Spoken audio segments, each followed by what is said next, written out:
Welcome back to This is Baseball. My name is Brandon Johnson. Welcome to July. Welcome to the halfway point of the Major League Baseball season.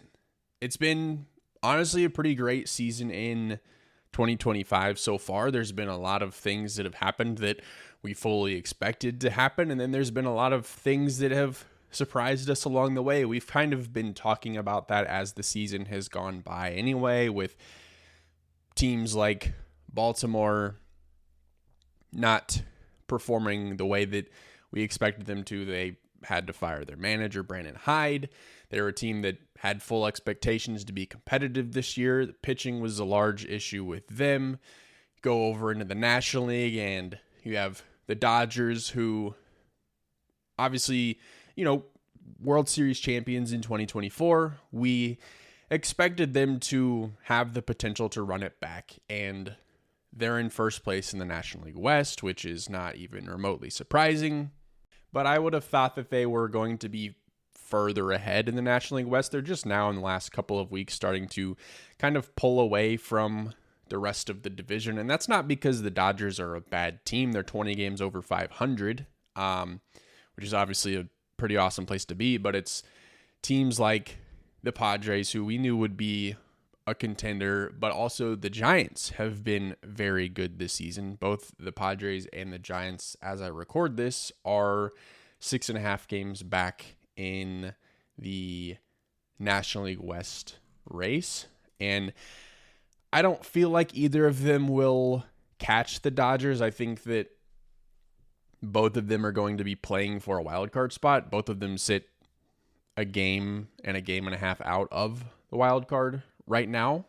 The Mets, Brewers, and Cardinals all hold wild card spots right now. The Brewers we cannot get rid of the Brewers. We try to count the Brewers out in the National League Central every year, and they just are around. They're only 2 games behind the Cubs for first place in the Central. So that race is heating up. The Cardinals got hot again. They're only 2.5 games back in the division as well. So Cardinals, a team that I didn't think had it. I thought that they were going to be going through some dark days as a franchise. Had a bad year last year. Didn't seem to have any real direction, but have figured out a way. And their pitching has kind of led the way a little bit recently. And it doesn't surprise me. Cardinals are a good organization, and they know what they need to do to win. They do it all the time.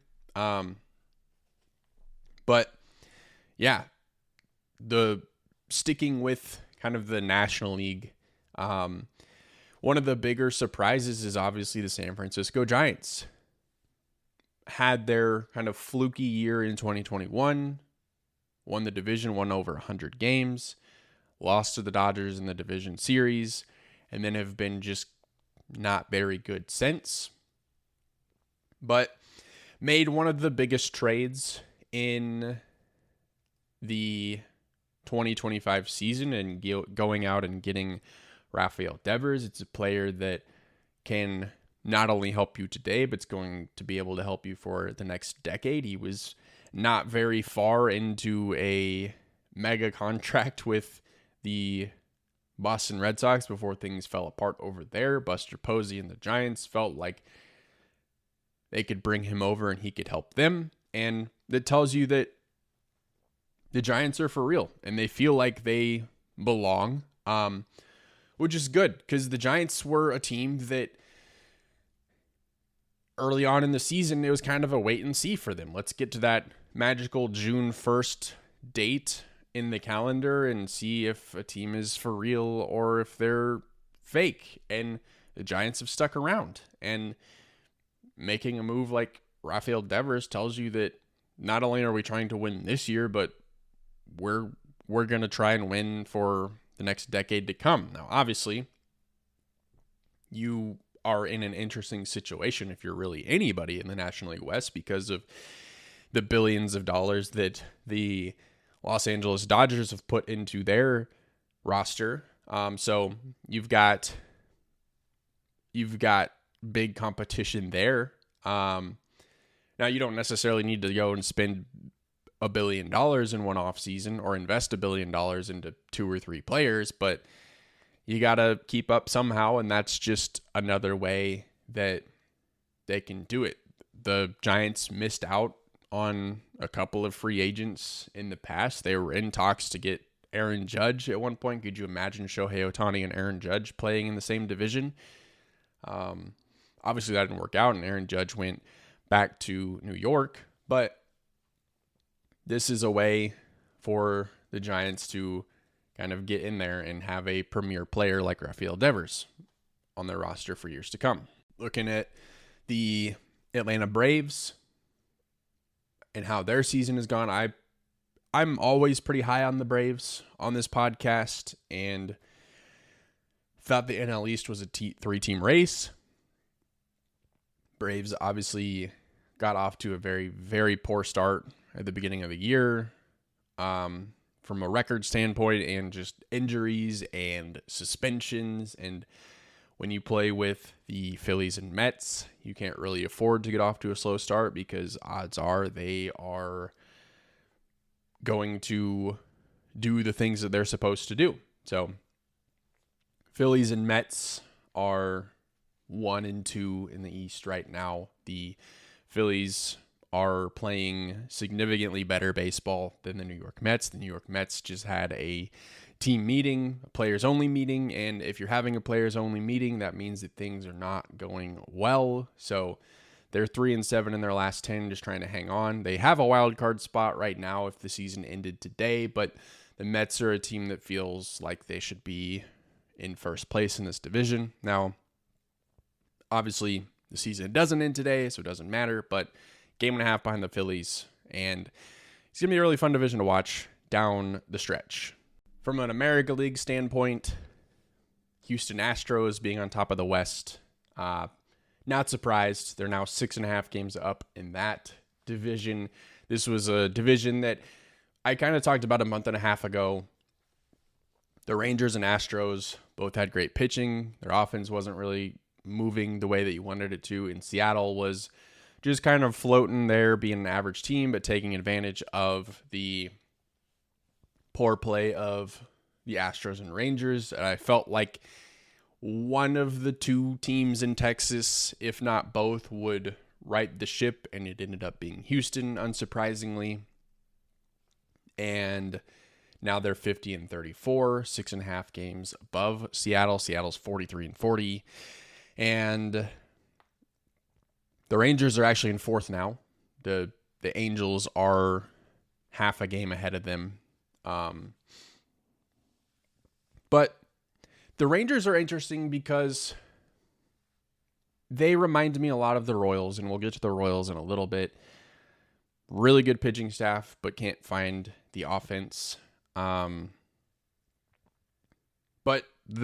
to me, the Rangers, they're a season and a half removed from being World Series champions, and I don't feel like they're really that different from that team. So to me, it's not a lack of talent. It's just a lack of production with the Rangers. And I don't know if they will, but it wouldn't surprise me if they turned it on in the back half of the season and at least maybe not made a push for the division, but made a push for the wild card, because they're only 2.5 out of a wild card spot right now. So going as we get closer to the deadline, you're going to have teams like the Rangers that maybe they'll feel like they're buyers. Oh, we're 2.5 games out, or maybe they're a game and a half out. You're not going to sell if you're a game and a half out of a playoff race.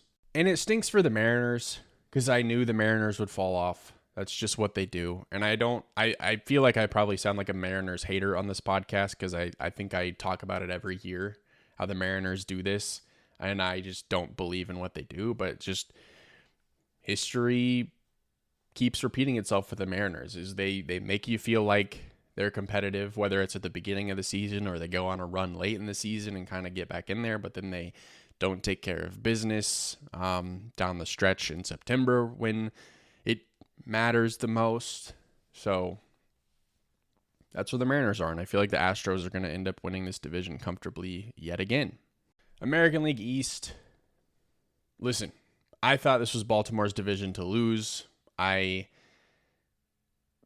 underestimated the issue with their pitching staff. They don't have a great pitching staff at all.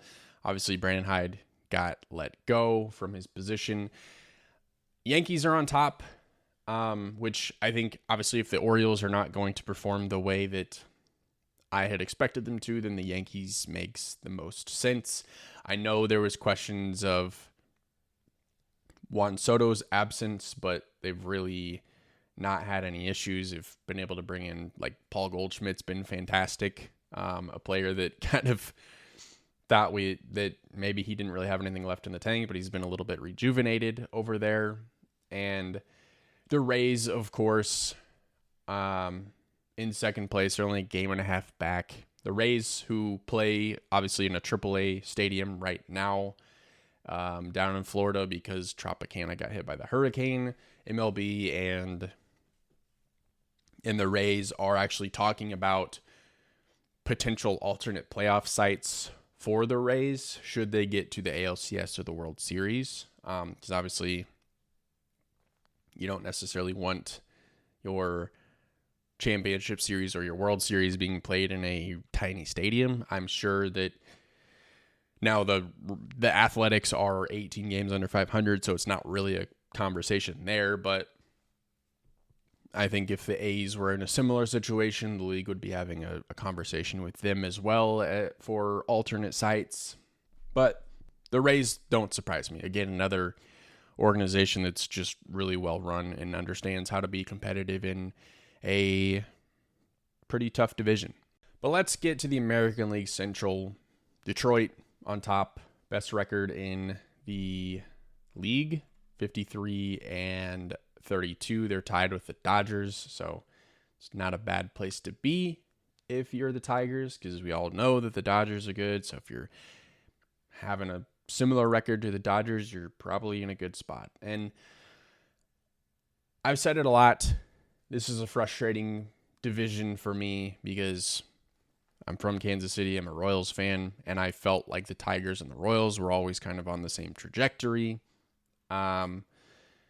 Just the Royals have had fantastic pitching for the second year in a row, maybe the best pitching that they've ever had as a franchise, and they just have a lineup that has not been able to produce. And I don't think that there's a lack of talent, and maybe this is kind of where my Royals homer comes in, and maybe I'm a little bit delusional when I'm talking about this team. They're 6 games under 500 right now, but I just feel like you look at what they did last year and they were a playoff team, but then you really break it down this year to last year and you go, oh, they went 12-1 against the White Sox, and that was really the big difference and kind of what got them into the postseason. They were right around 500. They were just average against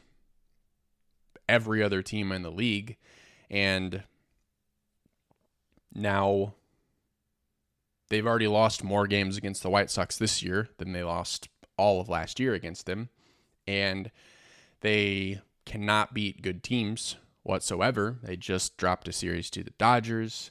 They got swept by the Rays. They're unable to score runs again. And the pitching staff just continues to be great.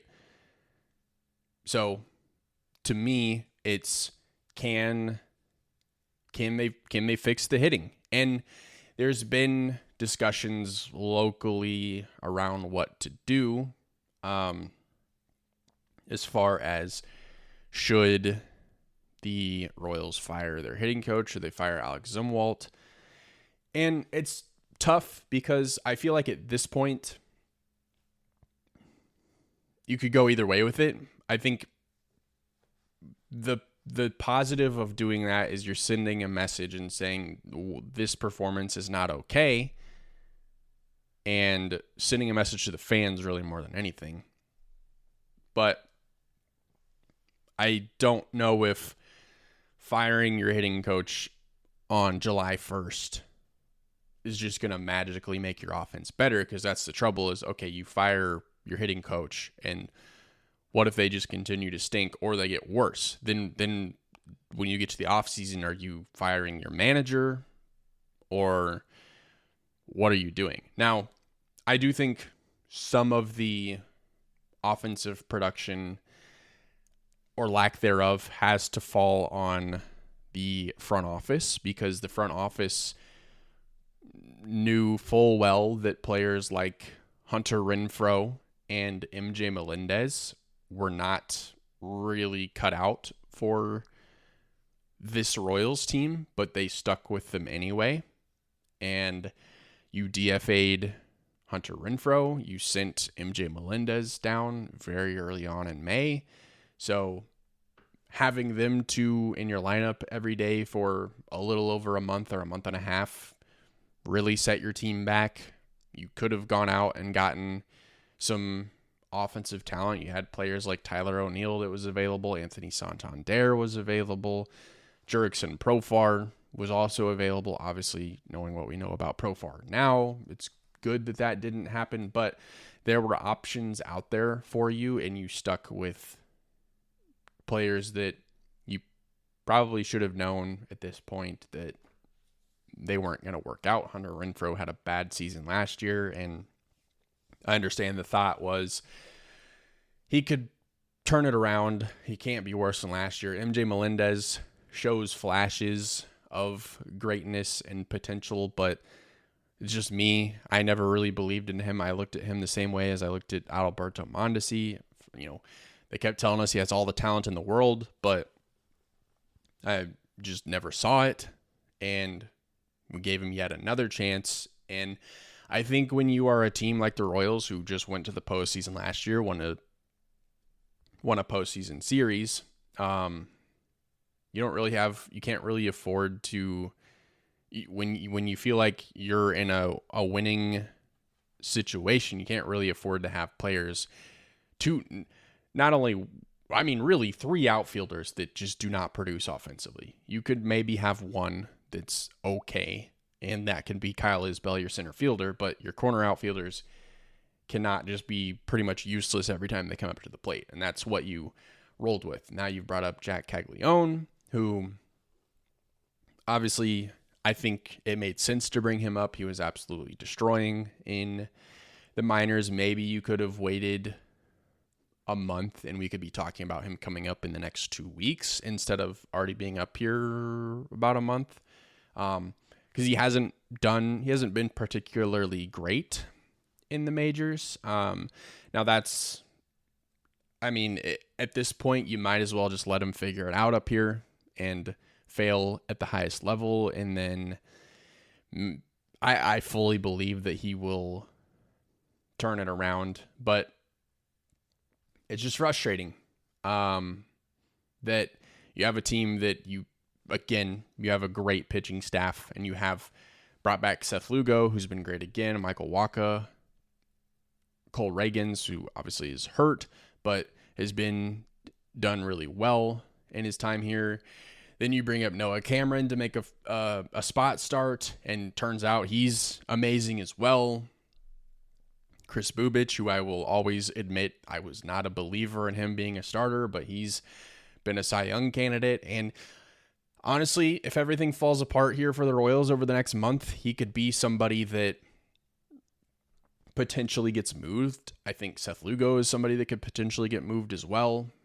You could get a lot of value back with Chris Bubich because he still has control on his contract. So if another team got him, you could probably get a pretty good haul in return. Seth Lugo, maybe not as much, but get some offense in return for those two players. Now, I'm not advocating for selling. I'm just saying if that were to happen, then those are two players that I think would be first on the list. I don't think they would move somebody like Vinny Pasquantino. I think that they want him to be part of the core. I think he's one of the few players that are producing. Maikel Garcia as well. Do you think that what Maikel Garcia is doing right now is for real and sustainable throughout, seasons to come? Those are all things that you have to think about. Again, I don't necessarily think that Vinny or Maikel Garcia are going to be on the move, but I think it would be irresponsible for the Royals, should they feel like they're sellers, to not at least consider possible trades involving those players. But we'll see. We're halfway through the season from at least a games played standpoint. I know that it doesn't feel like really the second half of the season until we get to the All-Star break. We're about 2 weeks out from the All-Star break at this point, and then we really get rolling. That's when things get fun. So keep it here as the season goes on. As the season continues, I like to kind of shrink down my focus on some division races. I'll definitely be keeping an eye on something like the AL East and NL East, along with the NL Central specifically, and then obviously the wild card races. But yeah, got a long way to go. I talked Las Vegas A's last week. They officially broke ground out in Las Vegas, so that's real. And I know that their target date for opening day is 2028. So I think that should they not have any snags, that's something that is attainable. And same thing with the Royals. I was really hoping by now I would be able to bring news regarding the Kansas City Royals and maybe where they would be and have some clarity as far as where they are going to have their future stadium. I'm hoping in the next 2 weeks. I would like to think that at least by the end of July, we would have really good information about what's going on with that. I'm hoping maybe in the next 2 weeks we know something, but I will definitely be paying attention to that and covering it as we learn more. There's a little bit of information out, but not enough. I don't want to sit here and just speculate about it, so I'm not going to do that until we really know. But that's all I have this week on This Is Baseball. I will see you in the next one.